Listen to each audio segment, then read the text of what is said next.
Vous savez, chaque semaine, depuis le début de cette saison du printemps, au niveau des animés, il y a 3 séries que j'attends chaque semaine avec énormément d'impatience. Le premier, c'est Kowloon Générique Série, Générique Romance, qui est clairement mon coup de cœur de cette saison. La deuxième, c'est Your Format, qui est clairement pas loin derrière, pour d'autres raisons, mais que je trouve en deçà en termes de qualité générale. Et la troisième, c'est la seule œuvre de cette saison printanière que je connais déjà. Parce que Black Butler, ça fait partie de ces œuvres qui m'accompagnent depuis pas loin de 15 ans maintenant, je pense. Puisqu'à l'époque, j'étais encore tout juste au collège, genre entre 2008 et 2012, quand j'ai découvert pour la première fois la saison 1 en animé. Et la saison 2, voilà, on en pense ce qu'on veut, aborde des thèmes intéressants, et c'est vraiment qu'à partir de la saison 3, à partir de Book of Circus, il y a maintenant 10 ans, qu'on a commencé à raccrocher les rails du manga. Mais je pèse mes mots en disant vraiment que l'arc de la sorcière d'Emeraude est un de mes préférés. D'autant plus maintenant que je suis beaucoup plus avancée dans la lecture du manga. Je suis pas totalement à jour sur les derniers chapitres qui sortent, mais suffisamment pour repérer des indices, repérer des éléments de l'intrigue qui à l'époque m'avaient complètement échappé. Et là, je parle vraiment d'un truc que j'ai vraiment pas vu venir. C'est un plot twist qui est genre énorme, qui a des indices de partout. Et pourtant, à l'époque, je veux dire, comment dire, j'avais déjà un peu du vécu dans ce genre de truc. Parmi les œuvres qui m'ont profondément marqué dans ce domaine-là, il y a Pandora Hearts, il y a du Tsubasa Reservoir Chronicle, et il y a du Degreman. Avec Black Butler, ça fait partie de mes 4 séries dorées, quelque part, dans le genre qu'il représente. Et de cet épisode, j'ai pas peur de dire qu'il m'a fait verser une petite larme quand même, parce que cet épisode ose un truc que je ne suis pas certaine qu'il était présent dans le manga, qu'on voit beaucoup plus tard dans l'histoire, quand on se concentre vraiment sur le passé de Ciel. Et ça a ravivé en moi toutes les émotions que j'ai eues au moment de cette révélation, tout ce que ça implique pour le personnage, pour l'histoire. Et ouais, franchement, je ne peux qu'espérer, prier tous les saints qui existent, pourtant je ne suis pas croyante, mais je veux que cette série ait son adaptation complète. Le manga n'est pas fini, bien évidemment, mais je veux que cette série ait une adaptation complète, que les gens puissent expérimenter Black Butler du mieux possible, dans l'état actuel bien évidemment de la série, parce que ça fait pour partie pour moi de ces grandes œuvres qui touchent à des sujets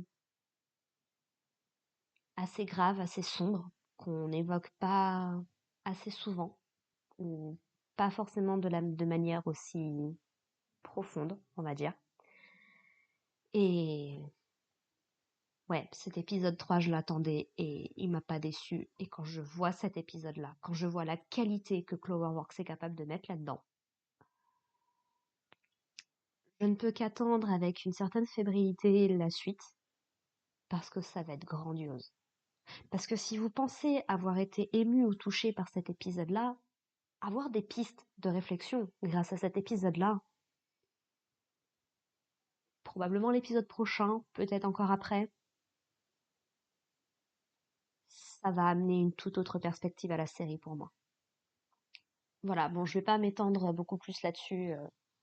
Je vais passer directement à la review, mais je pense que si comme moi vous avez lu le manga, vous devez comprendre de quoi je parle. Vous serez peut-être pas autant touché, aussi démonstratif que moi, mais c'est vraiment quelque chose qui moi m'a profondément marqué, auquel je tiens. Vraiment, j'ai l'impression de revivre le remake de Fruit Basket et ça fait du bien. Franchement. Donc cet épisode reprend par quasiment un résumé de 3 minutes. Cloverworks, franchement vous n'étiez pas obligés. Ah, plus avec l'opening et l'ending derrière. On n'a pas 20 minutes d'épisode, clairement pas. Mais bon, c'est pas grave.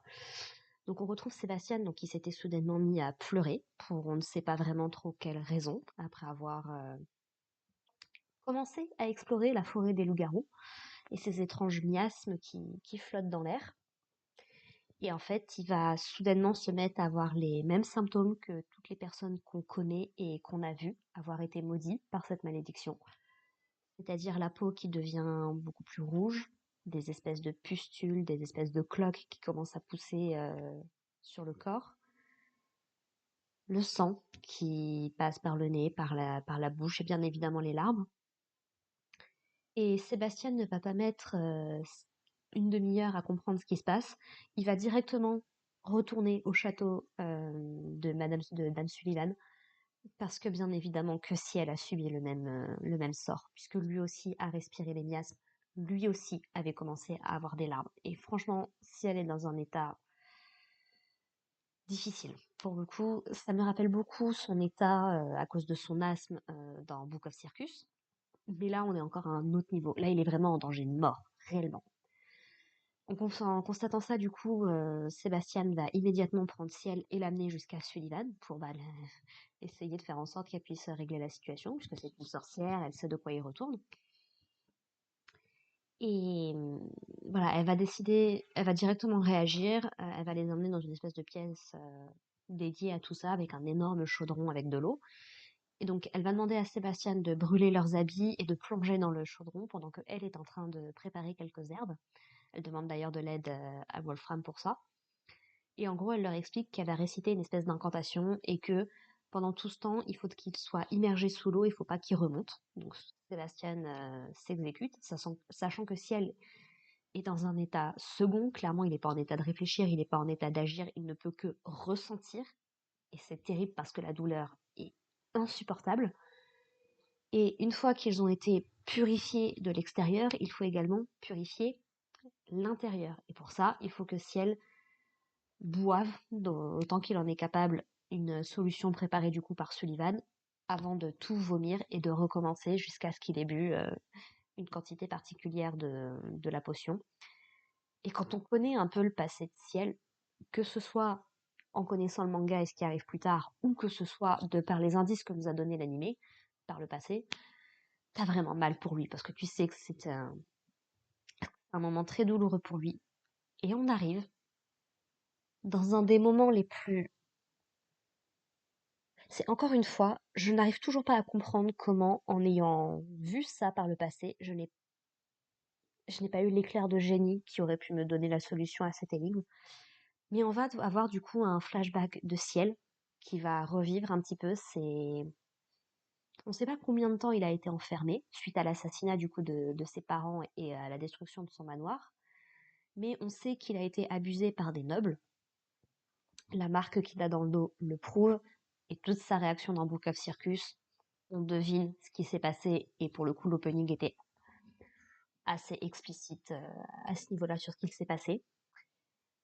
Et donc, en gros, le fait que Sébastien le force en fait à avaler quelque chose, ça lui rappelle un moment où il était affamé et où en gros ceux qui s'occupaient d'eux, qui avaient l'air d'être plutôt, c'était pas les nobles, c'était des gens du petit peuple en fait qui faisaient probablement ça pour gagner leur vie. Et on sait que la vie des enfants, peu importe la société, n'a jamais eu beaucoup de valeur.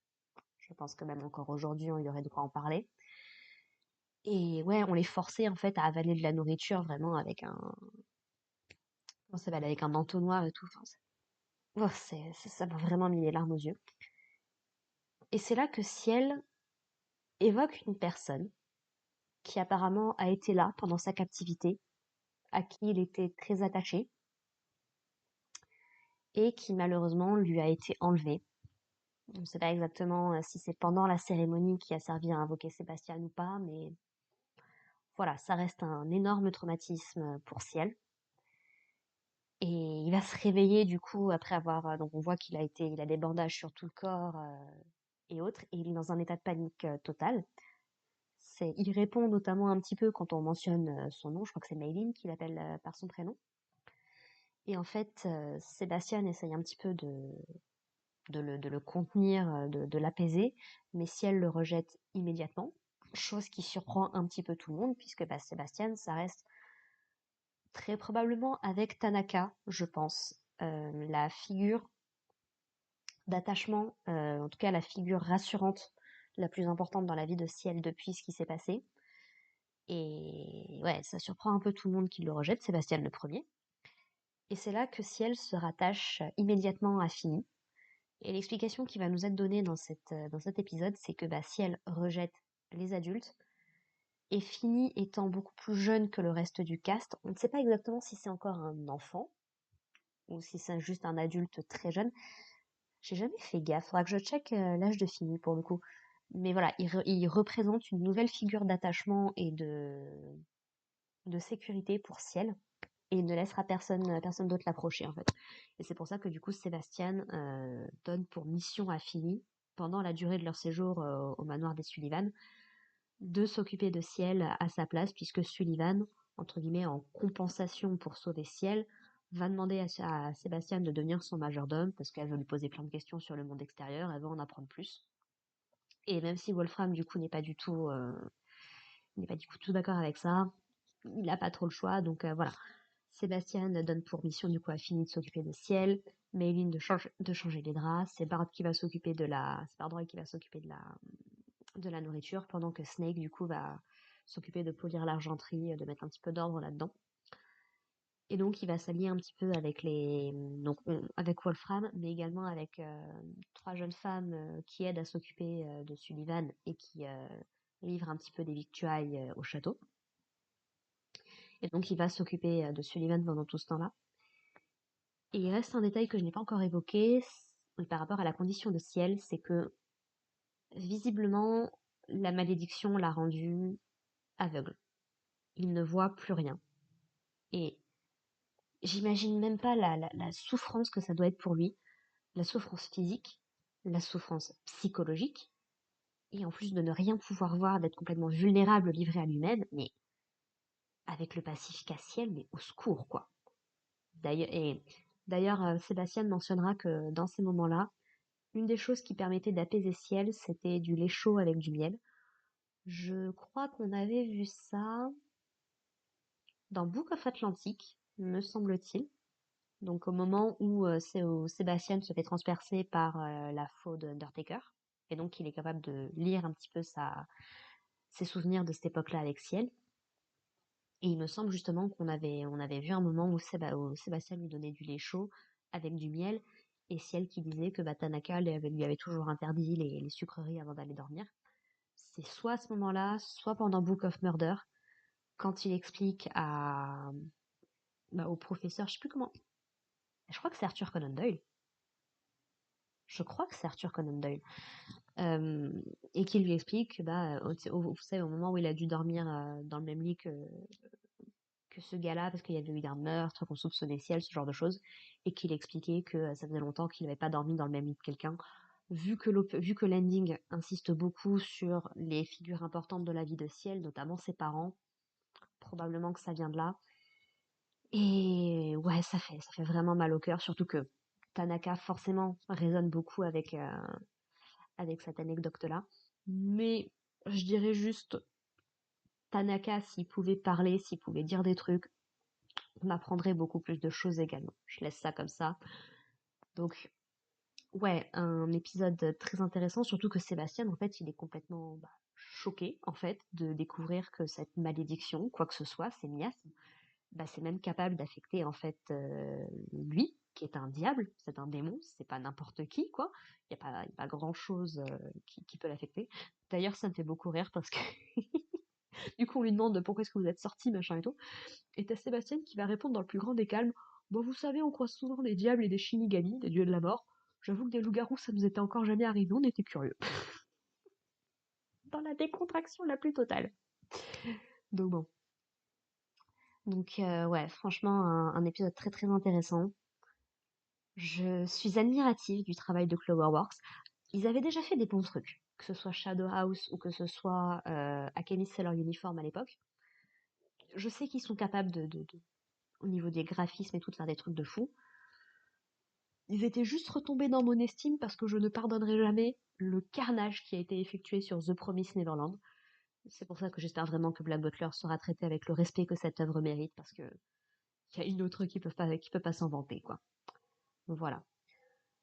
Si jamais vous connaissez le manga, n'hésitez pas à me partager votre avis sur cet épisode-là, en précisant bien au début de votre message que ça va spoiler, et je vous conseille même de descendre, de faire quelques lignes vides, histoire que des gens qui découvriraient l'animé avec cette saison-là ne puissent pas être spoilés. Franchement, je pense que c'est le minimum à demander, mais je suis totalement ouverte si vous voulez en discuter. Et bah, si vous ne connaissez pas le manga, si vous découvrez tout ce qui se passe avec cette saison-là, n'hésitez vraiment pas à me dire ce que vous avez pensé de cet épisode-là. Ça compte beaucoup pour moi. Et ouais, j'ai très très hâte de vous retrouver la semaine prochaine pour parler de l'épisode 4. Je vous jure, je viens de m'enfiler Kowloon épisode 3 et Black Butler épisode 3. Mon petit cœur ne peut pas supporter ça aussi souvent. Il faut arrêter. Voilà. Sur ce, bah écoutez, merci de m'avoir écouté et puis à la prochaine. Allez, portez-vous bien les gens. Bye.